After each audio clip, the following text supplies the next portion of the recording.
નમસ્કાર, ન્યૂઝ ઓનલાઈનમાં હું આકાશ આપનું સ્વાગત કરું છું। નજર કરીએ આજની હેડલાઇન્સ ઉપર। આજે દેશમાં અંતિમ અને નવમા તબક્કાનું મતદાન। કોંગ્રેસના વારાણસીના ઉમેદવાર અજય રાયે પંજા સાથે મતદાન કરતા ચૂંટણી પંચ પગલાં ભરશે।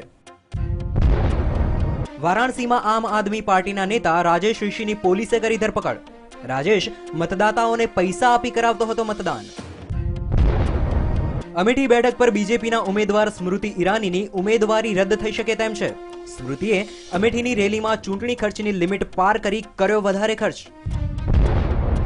બીજેપીના વડાપ્રધાન પદના ઉમેદવાર નરેન્દ્ર મોદી લોકસભા ચૂંટણી જીતશે તો ગુજરાતના ભાવિ મુખ્યમંત્રી કોણ બનશે તેની ચાલતી અટકળોનો આજે અંત આવે તેવી શક્યતા છે। સોમનાથજી મંદિરના પુનઃનિર્માણને 63 વર્ષ પૂર્ણ થતા મંદિર ટ્રસ્ટ દ્વારા સરદાર સાહેબને યાદ કરીને કરાઈ પુષ્પવંદના। આ અવસરે કરાઈ સોમનાથ મહાદેવજીની મહાપૂજા અને મહાઆરતી। આજે દેશમાં અંતિમ અને નવમા તબક્કાનું મતદાન યોજાયું। કોંગ્રેસના વારાણસીના ઉમેદવાર અજય રાયે પંજા સાથે મતદાન કરતા ચૂંટણી પંચ ભરશે પગલાં। આજે સવારથી છેલ્લા તબક્કાનું મતદાન શરૂ થયું છે ત્યારે દરેકની નજર વારાણસી બેઠક ઉપર છે કેમ કે અહીં બીજેપીના વડાપ્રધાન પદના ઉમેદવાર નરેન્દ્ર મોદીને ટક્કર આપવા માટે આમ આદમી પાર્ટીના નેતા અરવિંદ કેજરીવાલ અને કોંગ્રેસના ઉમેદવાર અજય રાય ચૂંટણી લડી રહ્યા છે। સવારથી જ મતદાતાઓ મત આપવા કતારો લગાવીને ઊભા છે ત્યારે દિગ્ગજો પણ મતદાન કરવા પહોંચ્યા હતા। મતદાન દરમિયાન વધુ એક વિવાદ સામે આવ્યો છે। વારાણસીથી કોંગ્રેસના ઉમેદવાર અજય રાય પંજાના ચિહ્ન સાથે મતદાન કરતા વિવાદ થયો હતો। વારાણસીમાં ચિહ્ન સાથે મતદાન કરતા કોંગ્રેસના ઉમેદવાર અજય રાય સામે ચૂંટણી પંચનો સકંજો કસાઈ શકે છે। આજે લોકસભા ચૂંટણીનું અંતિમ તબક્કાનું મતદાન 41 બેઠકો પર ચાલી રહ્યું છે જેમાં વારાણસી જેવી ચર્ચાસ્પદ બેઠકનો સમાવેશ થાય છે। ત્યારે આજે મતદાન દરમિયાન કોંગ્રેસના ઉમેદવાર અજય રાય પોતાની પાર્ટીના ચૂંટણી નિશાન પંજાના ચિહ્ન સાથે બૂથમાં પ્રવેશ્યા હતા અને આ ચિહ્ન સાથે જ મતદાન કર્યું હતું। અજય રાયના આ વલણ સામે ચૂંટણી પંચ કાર્યવાહી કરી શકે છે। Bureau report, news online, Ahmedabad. લોકસભાના અંતિમ તબક્કાના મતદાનમાં વારાણસીમાં જોવા મળી હાઈ પ્રોફાઇલ સ્પર્ધા। સુરક્ષા વ્યવસ્થાને લઈને વારાણસીમાં ગોઠવાયો લોખંડી બંદોબસ્ત। ગુજરાતના મુખ્યમંત્રી અને બીજેપીના પીએમ પદના ઉમેદવાર નરેન્દ્ર મોદી જે બેઠક પરથી ચૂંટણી મેદાનમાં છે તે વારાણસીમાં આજે સઘન સુરક્ષાનો ચાંપતો બંદોબસ્ત ગોઠવી દેવામાં આવ્યો છે। મતદાનને લઈને પહેલાથી જ સુરક્ષા વ્યવસ્થા લોખંડી બનાવી દેવામાં આવી છે। મળેલી માહિતી મુજબ 25,000 જવાનો તૈનાત કરવામાં આવી ચૂક્યા છે। વારાણસીમાં હાઈ પ્રોફાઇલ સ્પર્ધા જોવા મળી રહી છે। વારાણસીમાં માઓવાદી ગ્રસ્ત બેઠક કરતાં પણ વધારે જવાનો તૈનાત કરવામાં આવી રહ્યા છે। આની બિલકુલ વિરુદ્ધમાં નક્સલવાદી ગ્રસ્ત બસ્તર વિસ્તારમાં પણ 10 એપ્રિલના દિવસે મતદાન યોજાયું હતું। એ વખતે ત્યાં 25,000થી વધારે અર્ધલશ્કરી જવાનો તૈનાત કરવામાં આવ્યા હતા। ચૂંટણી પંચના સૂત્રોએ જણાવ્યું છે કે સુરક્ષા અધિકારીઓની સાથે સાથે અહીં તમામ જગ્યાએ જવાનો રહેશે। દરેક પોલિંગ લોકેશન પર કેન્દ્રીય દળ પણ તૈનાત રહેશે। ડેપ્યુટી ઇલેક્શન કમિશનર વિનોદ જુત્સીએ કહ્યું છે કે વારાણસીમાં સુરક્ષા સૌથી વધારે રહેશે। મોટી સંખ્યામાં જવાનો પહેલાથી જ પહોંચી ચૂક્યા છે અને તૈનાત પણ કરી દેવામાં આવે છે। ઉત્તર પ્રદેશમાં 5મા તબક્કામાં મતદાન બાદ વારાણસીમાં સુરક્ષા સતત વધારી દેવામાં આવી છે ત્યારે આજે વારાણસીના મતદાન મથક પર વિડીયોગ્રાફી કરવામાં આવી રહી છે। સુરક્ષા જવાનો ઉપરાંત ખાનગી સુરક્ષા જવાનો પણ તૈનાત થયા છે। ચૂંટણી પંચ દ્વારા વિડીયોગ્રાફી ઉપરાંત સીસીટીવી કવરેજ, વેબકાસ્ટિંગ જેવા પગલાં પણ લેવાયા છે। મુખ્ય ચૂંટણી કમિશન દ્વારા ગોઠવવામાં આવેલી સુરક્ષા ઉપરાંત અન્ય વ્યવસ્થા પણ કરાશે। વારાણસી બેઠક દરેક માટે ખાસ છે કારણ કે અહીંથી નરેન્દ્ર મોદી પણ મેદાનમાં છે। Bureau report, news online, Ahmedabad. વારાણસીમાં આમ આદમી પાર્ટીના નેતા રાજેશ ઋષિની પોલીસે કરી ધરપકડ। રાજેશ મતદાતાઓને પૈસા આપી કરાવતો હતો મતદાન।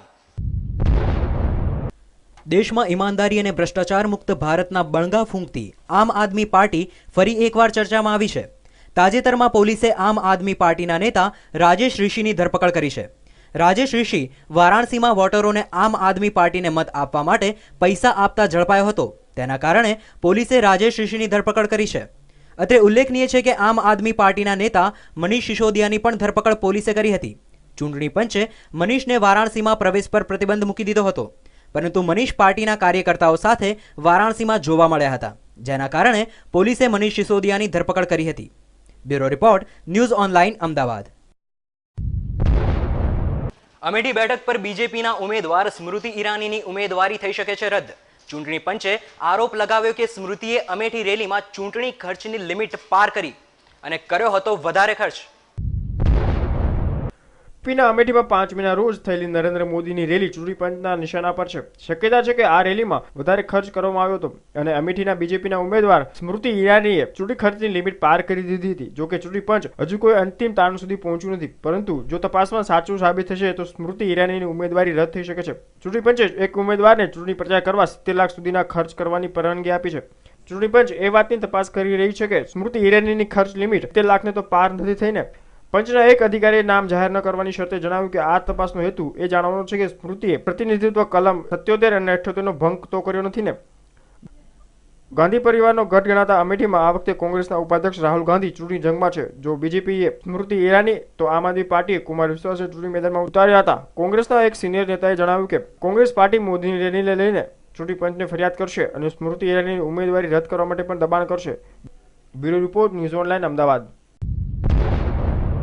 દેશમાં આજે લોકસભાની ચૂંટણીનું છેલ્લા તબક્કાનું મતદાન. વારાણસીની બેઠક પર બીજેપી, કોંગ્રેસ અને આમ આદમી પાર્ટીનું ભાવિ નક્કી કરશે મુસ્લિમ મતદારો. વારાણસી બેઠક પર મોદીના નામની જાહેરાત કરવામાં આવ્યા બાદની તર્ક વિતર્કોના દોરે નવો જ વેગ પકડ્યો છે. ત્યારે નવા સમીકરણોના સંકેત દેખાઈ રહ્યા છે. વારાણસીમાં મુસ્લિમ મતદારોની સંખ્યા આશરે 2.5 લાખ જેટલી છે. ત્યારે મોદીના વિરોધીઓની નજર હવે આ મત બેંક ઉપર છે. અરવિંદ કેજરીવાલ મોદી સામે મેદાનમાં ઉતરવાની તૈયારીમાં છે. મુરલી મનોહર જોશીના સમર્થકો મોદીને ટિકિટ મળતા નાખુશ હતા. આમ આ બેઠકના પરિણામો વધારે મુસ્લિમ મતદારોના રૂખ પર સારો એવો નિર્ભર છે. આઝાદીના 6 દશક બાદ પણ ખૂબ જ ખરાબ હાલત વારાણસીની રહેલી છે. ત્યારે આવી પરિસ્થિતિમાં હવે મોદી સામે વધુ અપેક્ષા રાખી રહ્યા છે. વારાણસીમાં કેટલાક મુદ્દા રહેલા છે, જેમાં વિકાસ, વીજળીમાં કાપ, ગંગા નદીની સફાઈનો સમાવેશ થાય છે. મોદીના નામ ઉપર ભાજપ સરકાર જોરદાર રીતે આગળ વધવાની તૈયારીમાં છે. ત્યારે આ વખતે ચૂંટણી ઘણી રીતે જુદી પ્રકારની છે. મોદીની સામે પૂર્વાંચલના શક્તિશાળી મુખ્તાર અંસારી પણ મેદાનમાં છે. ત્યારે ભાજપના કેટલાક લોકોને બાદ કરતા સવર્ણ મતદારોનો પણ ટેકો છે. અહીં 3 પ્રકારના મતદારો છે, જે પૈકી પહેલા ભાજપના પરંપરાગત મતદારો, બીજા ક્ષત્રિય મતદારોનો સમાવેશ થાય છે. આ લોકો જુદી જુદી પાર્ટીને મત આપે છે. કેટલાક મતદારો પરંપરાગત કોંગ્રેસના મતદારો છે, જ્યારે નરેન્દ્ર મોદીએ અહીં જોરદાર રીતે સ્પર્ધાનો સામનો કરવો પડી શકે તેમ છે. પરંપરાગત મતદાન જાળવી રાખવા માટે તમામ ત્રણેય પાર્ટી તૈયાર થયેલી છે, કારણ કે આ વખતે દરેક સમુદાયના લોકો પણ મત આપવાના લઈને વિભાજિત થઈ રહ્યા હોય તેવું દેખાઈ રહ્યું છે. Bureau report, news online, Ahmedabad. હવે લઈશું એક નાનકડો વિરામ.